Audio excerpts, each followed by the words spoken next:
சனிப்பெயர்ச்சி எப்படி இருக்கும் என்பதை பற்றி இன்றைய நிகழ்ச்சியிலே பார்க்கவிருக்கிறோம். சிம்ம ராசிக்கு இந்த சனிப்பெயர்ச்சி எப்படி இருக்கும் என்பதை பற்றி இன்றைய நிகழ்ச்சியிலே பார்க்கவிருக்கிறோம். சிம்ம ராசிக்காரனா ரொம்ப பயந்துட்டே கேட்கிறாங்க, சார் எப்படி சார் இருக்கும் சார், அஷ்டமச்சனி ஆரம்பிக்கிறானே அது என்ன பண்ணும், அஷ்டமச்சனி வந்தா படாத பாடு படுத்தும்னு சொல்லுவாங்களே, சிம்மத்துக்கு அஷ்டமச்சனி ஆரம்பமாகுதுன்னு எதிரே போட்டிருந்தது, நான் பார்த்தேன், நிஜமாவா அஷ்டம சனி ஆரம்பமாகுதா அப்படின்னு பயத்தோடு கேட்குறேன், பயந்துக்கிட்டே கேட்குறேன். ஆமாங்க, அஷ்டம சனி ஆரம்பிக்குது. எல்லாருக்கும் லைஃப்பில் 3 தரம் அஷ்டம சனி வரும், மறந்துடாதீங்க. எல்லாரும் அதை தாண்டி தான் வந்துட்டு இருக்கோம். 30 வருடத்தில் ஒரு தரம் அஷ்டம சனி, அடுத்த 30 வருடத்தில் ஒரு தரம் அஷ்டம சனி, மூன்றாவதாக அடுத்த 30 வருடத்தில் ஒரு முறை அஷ்டம சனி. 5 வயசுலேயே முதல் அஷ்டம சனி வந்துட்டு, அதுக்கப்புறம் 35 வயசுல இன்னொன்று வரும், 65 வயசுல இன்னொன்று வரும். 30 இயர்ஸ் கேப்பில் அஷ்டம சனி வரும். 3 டைம்ஸ் லைஃப்பில் வரும். எனக்கு தெரிஞ்ச 5 வயசுல, 35 வயசுல, 65 வயசுல, 95 வயசுல அஷ்டம சனி வந்தவங்களே பார்த்துருக்கேன். அப்போ 4 தரம் அஷ்டம சனியை பார்த்துருக்காங்க அவங்க. அபவ் 90லாம் 4ஆம் தரம் அஷ்டம சனியை பார்ப்பாங்க. அது ரொம்ப கம்மி தான். இருந்தாலும் எதுக்கு சொல்கிறேன்னா, அஷ்டம சனிங்கிறது வரதான் செய்யும். அது அந்த ரவுண்டு சுற்றிட்டு வரும்போது 8ஆம் இடத்தை கிராஸ் பண்ணுற பீரியட் தான் அஷ்டம சனி.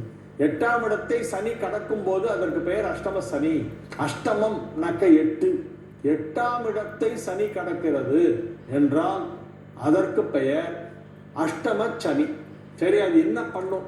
உங்களுடைய பேசிக் அடிப்படை ஜாதகம் நன்றாக இருந்தால் அஷ்டம சனி ஒன்றும் பண்ணாது.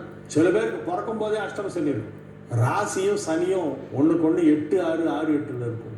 பிறக்கும் போதே அஷ்டம சனி இருக்குதுன்னா அதுக்கப்புறம் 25 வயசுல 27 வயசுல மாதிரி 2ஆவது ரவுண்டு ஆரம்பிச்சு 30 வயசு வரைக்கும் போகும். அதுக்கப்புறம் 55 வயசுலேருந்து 60 வயசு இன்னொரு ரவுண்டு வரும் அஷ்டம சனி. தசாபுக்தி நல்லா இருந்ததுன்னா அஷ்டம சனி எப்படி வருது, எந்த வயசுல வருதுங்கிறத பற்றி நீங்கள் கவலைப்பட வேண்டாம். இந்த அஷ்டம சனி வரும்போது நல்ல தசை நடக்க வேண்டும், அதுதான் பார்க்கணும். அது நடக்குதா, உங்கள் ஜாதகப்படி என்ன தசை, யோகாதிபதி தசையா, பாக்யாதிபதி தசையா, பூர்வ புண்ணிய ஸ்தானாதிபதி தசையா, 5, 9 குடையவர்கள், லக்னாதிபதி போன்றவர்களின் தசை நடைபெற்றால் அப்பொழுது அஷ்டமச்சனி எந்தவித பாதிப்பையும் கொடுக்காது என்பது பொதுவான விதி. ஆனால் சிம்ம ராசி என்பது சூரியனுடைய வீடு. சூரியனின் வீட்டில் பிறந்தவர்களுக்கு சனி நன்மை செய்யாது. சூரியனும் சனியும் பகை, டெட் அகைன்ஸ்ட் சூரியனும் சனியும். சூரியனோட பையன்தான் சனி, ஆனால் அப்பாக்கும் பிள்ளைக்கு ஆகவே ஆகாது. அதனால சூரியனின் வீடான சிம்மத்தில் பிறந்தவர்களுக்கு அஷ்டமச்சனி நன்மை செய்யுமா, அதுதான் கேள்வி. சுற்றி வளைச்சு அதுக்கு தான் வந்தாகணும். நன்மை செய்யுமா செய்யாதான்? நன்மை செய்யும், ஆனால் கொஞ்சமாக செய்யும். வரும் ஆனால் வராது அப்படின்னு ஒரு படத்தில் காமெடி வருமே, அந்த மாதிரி சூரியன் வீடான சிம்மத்தில் பிறந்தவர்களுக்கு அஷ்டம சனி நன்மை செய்யும், ஆனால் கம்மியாக செய்யும். நன்மை எவ்வளவு செய்யும், தீமை எவ்வளவு செய்யும்? 50-50 வச்சுக்கலாமா? 50% நன்மை 50% தீமைன்னு சொல்லலாமா? அப்படி கூட சொல்ல முடியாது. சப்போஸ் தசை நல்லா இருந்ததுன்னா, சுக்கிரதசை நடக்குது சிம்ம ராசிக்காரங்க, இப்போ சுக்கிரதசை நடக்குதுன்னாக்க, சுக்கிரதசை நடக்கிறவங்கள சனி கெடுதல் பண்ணாது, அப்போ தப்பிச்சிருவாங்களே அவங்க. அப்போ 90% நன்மை நடக்கும், 10% தான் தீமை நடக்கும். தசை என்னங்கிறத பொறுத்து தான் சனி நல்ல பலனை கொடுக்குமா, தீய பலனை கொடுக்குமா, அல்லது இரண்டும் இல்லாத ஒரு நடுவாந்தரமான நடுநிலையான பலனை கொடுக்குமா அப்படிங்கிறத நம்ம பார்க்கணும். சூரியனுடைய வீடான சிம்மத்தில் பிறந்தவர்களுக்கு சனி பொதுவாக நன்மை செய்யாது. இருந்தாலும் சுக்கிர தசை போன்ற தசை நடைபெற்று கொண்டிருந்தால் அவர்களுக்கெல்லாம் தீமை செய்வதற்கு பதிலாக நன்மை செய்துவிடும். யாருக்கு சுக்கிர தசை நடைபெற்று கொண்டிருக்கோ அவர்களுக்கு சனி தீமை செய்யாது.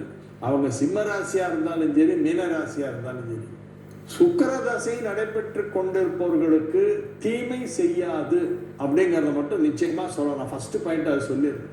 ஆரோக்கியத்தில் சிறிது பாதிப்பு ஏற்பட வாய்ப்பு உண்டு. நரம்பு சம்பந்தமான ஏதாவது ஒரு பிரச்சனை ஒன்று புதுசா குழம்பும். நல்லா இருக்கிறவங்க திடீர்னு ஒரு மைல்டு பேரலிசிஸ் மாதிரி வர்றதுக்கு வாய்ப்பு இருக்கு. ஆரோக்கியத்தில் அதிக கவனம் செலுத்த வேண்டும். யாரெல்லாம் ஹெல்த் இன்சூரன்ஸ் எடுக்கலையோ ஆனால் இன்சூரன்ஸ் முதல்ல எடுத்து வச்சுங்க. ஏன்னா பெரிய செலவாக ஏதாவது வச்சுதுன்னா ஹாஸ்பிட்டலுக்கு ஏதோ அந்த இன்சூரன்ஸில் ஒரு 3/4 வாசி கொடுத்தானா பாக்கி காவாசி கையிலேருந்து போடணும், இல்லைன்னா கட்டுப்படி ஆகாது. ஹாஸ்பிட்டல் பில்லெல்லாம் லகரத்தில் தான் போடுறாங்க, தௌசண்ட்ஸே கிடையாது, லகரம் தான் எல்லாம் ஹாஸ்பிட்டலில். பில்லை பார்த்தாலே ஹார்ட் அட்டாக் வருது. ஹார்ட் அட்டாக் வந்து தான் போய் அட்மிட் ஆனால் அப்புறம் பில்லு பார்த்தோன்னே மறுபடியும் ஹார்ட் அட்டாக் வந்துருச்சு. அதனால் ஹெல்த் இன்சூரன்ஸ் பண்ணி வச்சுங்க சிம்ம ராசி. ஹெல்த் இன்சூரன்ஸ் இருந்தால் அதில் ஏதோ கொஞ்சம் கிடைக்கும். ஃபுல் அமௌண்ட் கிடைக்கலனாலும் மேஜர் அமௌண்ட் கிடைக்கிறதுக்கு வாய்ப்பு இருக்குது. ஹெல்த்தை கண்டிப்பாக வந்து அஃபெக்ட் பண்ணுறோம். சனி பாதிக்கும். சனி ஆரோக்கியத்தில் சிறு பாதிப்பை கொடுக்கும். தசாபக்திகள் நன்றாக இருந்தால் ஆரோக்கியத்தில் பெரிய பாதிப்பு வராது. சும்மா சளி கிளி பிடிக்கும், பிடிச்சிட்டு போயிடும். அதெல்லாம் சாதாரண விஷயம். மனுஷனு பிறந்தா சளி பிடிக்காதா, இருமல் வராதா, தும்மல் வராதா, லைட்டாக ஒரு ஃபீவர் அடிச்சுட்டு போவாதா, ஒரு பாராசிட்டமாலை போட்டால் மறுநாள் சரியாக இல்லையா? அதனால் வந்து சின்ன சின்ன சளி, தும்மல், இருமல், ஜுரம் போன்ற விஷயங்கள்லாம் சாதாரணமாக மனிதனுக்கு வரக்கூடியதான். அது வந்தால் நமக்கே தெரியும் என்ன டேப்லெட்டை வாங்கி சாப்பிட்றோம்னா சாப்பிட்டு நம்மளே போயிடுவோம். நமக்கு அதனால் எதுவும் பாதிப்பு இல்லை. ஆனால் இப்பொழுது 8இல் சனி வருவதால் அது சற்று அதிக பாதிப்பை ஏற்படுத்தக்கூடிய ஒரு நோயாக இருந்தால் என்ன செய்வது? 8இல் சனி வரும்போது சிலருக்கு அப்போதான் சர்ஜரி பண்ணணும்பாங்க. அப்டமன் பகுதியில், லோயர் அப்டமனில் கத்தி வைக்கிற வேலை வரும். அல்லது யூட்ரஸ் ப்ராப்ளம் பெண்களாக இருந்தால் யூட்ரஸ் ப்ராப்ளம், ஆண்களாக இருந்தால் ஹெரண்யா, இல்லைன்னா இந்த சிறுநீர் கழிக்கும் இடத்துல ஏதாவது ஒரு இன்ஃபெக்ஷன் வரும். அதுக்கு உடனே சர்க்கம்ஸ்டேஷன் பண்ணிடுறது பெட்டர். அடிக்கடி வருது அப்படிம்பாங்க, அதை பண்ணிக்கணும். அது ஒரு தொல்லை. அந்த மாதிரி ஒவ்வொருத்தருக்கும் ஒரு மாதிரி வர்றதுக்கு வாய்ப்பு இருக்குது. அதனால் நீங்கள் வந்து உங்களுடைய உடல் உறுப்புகளை தூய்மையாக கழுவி க்ளீனாக வச்சுக்கணும். வியாதி இன்ஃபெக்ஷன்லாம் வர்றதுக்கு வாய்ப்பு இருக்கிறது. எனவே உங்கள் ஆரோக்கியத்தை நீங்கள் பத்திரமாக பார்த்து கொள்ளுங்கள். ஆரோக்கியத்தில் அதிக கவனம் செலுத்த வேண்டிய ஒரு நேரம் இது. அஷ்டமச்சனியில் பணம் விரையாகும். நான் இப்போ ஏதாவது புதுசாக ஒரு பிஸ்னஸ் பண்ணுறேன்னு போய் கொண்டு போய் பணத்தை போட்டிங்கன்னா அது அவ்வளோதான். அது கான், இட்ஸ் கான், பொய்ந்தி, பொய்ய போச்சு அப்படின்னு. இட்ஸ் கோன், பொய்ய போச்சு, அந்த கேஸ் ஆகிடும். அதனால் பணத்தை பத்திரப்படுத்தணும். அஷ்டமச்சனி பணத்தை ஹெவி லாஸ் பண்ணும். தயவு செஞ்சு பணத்தை வெளியவே எடுக்காதீங்க. வீட்டை விட்டு வெளியே போகும்போது அந்த debit card, credit card, ATM கார்டெல்லாம் எடுத்துகிட்டே போகாதீங்க. அன்னைக்கு செலவுக்கு எவ்வளோ வேணுமோ அதை மட்டும் சில்லறையாக எடுத்துகிட்டு போங்க. 20 ரூபா, 50 ரூபா நோட்டு அந்த மாதிரி எடுத்து பாயில் வச்சுப்போம். தயவு செய்து பணத்தை சேமிக்க வேண்டும். ஊதாரித்தனமாக செலவு செய்யக்கூடாது. திட்டமிட்டு நல்ல விஷயத்துக்கு செலவு பண்ணால் கூட அது பட்ஜெட்டை தாண்டி தான் போய் நிற்கும். பண விஷயத்தில் எங்கேயாவது ஏமாறுறதுக்கு வாய்ப்பு இருக்குது. அதனால் இந்த இப்போ சமீபத்தில் ரொம்ப ஃபேமஸாக போயிட்டுருக்கு சைபர் கிரைம். அதிலெல்லாம் ரொம்ப ஜாகிரதையாக இருக்கணும். இந்த லிங்கை கிளிக் பண்ணுங்கம்மா. கிளிக் பண்ணிங்கன்னா உங்கள் அக்கௌண்ட்டு டீட்டெயில்ஸ் அவனுக்கு போய்டும். அவன் எல்லாத்தையும் எடுத்துகிட்டு போயிடும். உங்களுடைய அந்த 4 டிஜிட் நம்பரை போட்டு ஏடிஎம்லேருந்து எடுத்துகிட்டு போயிடும். அதனால் உங்களுடைய கோட் நம்பர், உங்களுடைய கார்டு நம்பர், ஏடிஎம் கார்டோட நம்பர், அதில் போடக்கூடிய கோடு நம்பர், இதெல்லாம் ரகசியமாக வச்சுக்கணும். இதெல்லாம் வெளியில் வந்து இது பண்ணக்கூடாது. 2வது 8இல் சனி வரும்போது கண் திருஷ்டி படும்பாங்க. அது வேறு ஒன்று இருக்குது. நீங்கள் கொஞ்சம் நல்லா பல ட்ரெஸ் பண்ணிட்டு வந்தால் அதை பார்த்து ஒருத்தன் வைத்தறிச்சப்படுவான். நம்ம ஊரில் வைத்தறிச்சப்படுறவங்க தான் ஜாஸ்தி ஹெல்ப் பண்ணுறவங்களை விட. சிம்ம ராசி அன்பர்கள் கல்பட்டு தலத்திற்கு சென்று அங்கே ஒரு சனி கோவில் இருக்கிறது. அந்த சனி பகவானை தரிசனம் செய்துட்டு வார்கள். 3 நரசிம்மர் அருகிலேயே இருக்கும், முக்கோண வடிவில் டைரக்ஷன்ல. அந்த கல்பட்டு நரசிம்மர் ரொம்ப புகழ்பெற்ற விசேஷமான பழமையான கோவில். செட்டி புண்ணியம் அங்கதான் வருது. செட்டி புண்ணியம்ங்கிறது ஒரு பெருமாள் கோவில். ஹைகிரீவ் இருக்காரு. அந்த கல்பட்டுங்கிற இடத்துல முன்னால ரொம்ப வருஷமா அந்த நரசிம்மர் கோவில் தான் ரொம்ப ஃபேமஸ். அதுதான் எல்லாருக்கும் தெரியும். இப்போ சமீபத்தில் அங்கே ஒரு சனிக்கு கோவில் கட்டியிருக்கிறார். சனி பகவான் ஒரு பெரிய உருவத்தோடு அங்கே பிரதிஷ்டை செய்யப்பட்டு இப்பொழுது பூஜைகள் எல்லாம் சிறப்பாக நடைபெற்று கொண்டிருக்கின்றன. அந்த கோவிலுக்கு போய் அந்த சனி பகவானை வழிபாடு செய்யுங்கள். கல்பட்டு என்பது விழுப்புரம் அருகிலே இருக்கிறது. அங்கு சென்றால் நரசிம்மரையும் தரிசனம் செய்ய வேண்டும். அஷ்டமச்சனி எந்த அளவுக்கு பெரிய நன்மை செய்யும் என்று கேட்டால் அதில் ஒன்றும் சொல்வதற்கில்லை. நன்மை ஒன்றும் பெருசாக இல்லை. தீமையை கம்மியாக பண்ணணும்.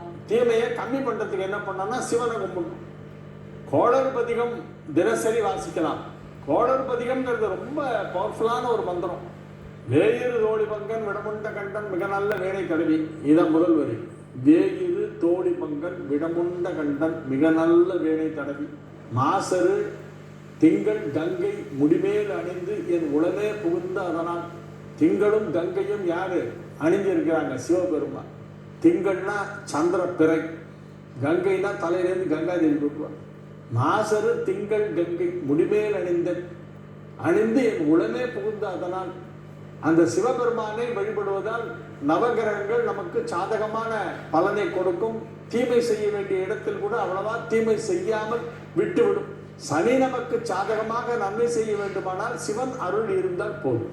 நிறைய கும்பிடுங்க, நிறைய சிவன் கோயிலுக்கு போயிட்டு வாங்க. சிவன் கோயிலுக்கு எவ்வளவுக்கு எவ்வளவு அதிகமாக போறீங்களோ அவ்வளவுக்கு அளவு சிம்ம ராசிக்கு நல்ல பலன்கள் கிடைக்கும்.